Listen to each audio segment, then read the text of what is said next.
ahead of the spring budget, this is an important week for leisure centres and swimming pools, with some already making cuts to opening hours due to energy bill costs. Huw Edwards is the CEO of the sports body ukactive, which looks after the interests of community and commercial leisure centres.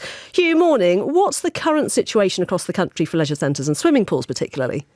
Yeah, morning, Carthy. So ukactive's latest figures show that since October 2022, around 350 leisure centres, pools or gyms have seen either service restrictions, temporary closures or permanent closures.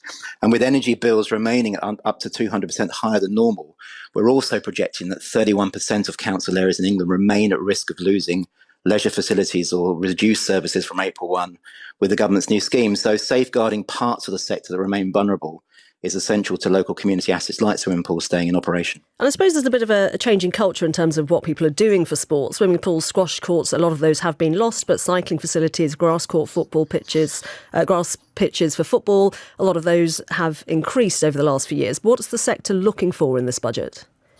Well, it's looking for two things, really. It's looking for an acknowledgement of the role and value of the sector, and that's two things. So supporting and safeguarding these facilities so they can continue operating, but also a plan for growth that improves the business operating landscape and allows greater growth and investment in the sector. And if you get those two things right, we can really support the health and well-being of our society. And grassroots sports facilities, at the moment, considering there's a cost of living crisis, the energy bills that I've mentioned, how are they coping with the situation? Well, it's having a significant impact on wider sport as well. We had over 50 national governing bodies of sport sign the recent letter to the Prime Minister on this. Equally impact on own community leisure, community provision, school facilities, and also many sports like football and tennis especially have a major dependency on public leisure facilities and their multi-sport provision as well.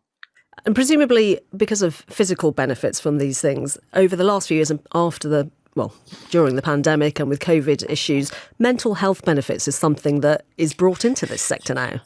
Absolutely. If you look at recent estimations that ill health is costing the UK economy over £150 billion a year, and that's increased by 60% in the last 6 years, there's a real role for our sector to help support the physical, mental and social well-being of people of all age. So a real opportunity this week in the budget to set the parameters for that going forward. OK, Huw Edwards, CEO of the sports body ukactive, thank you for your time.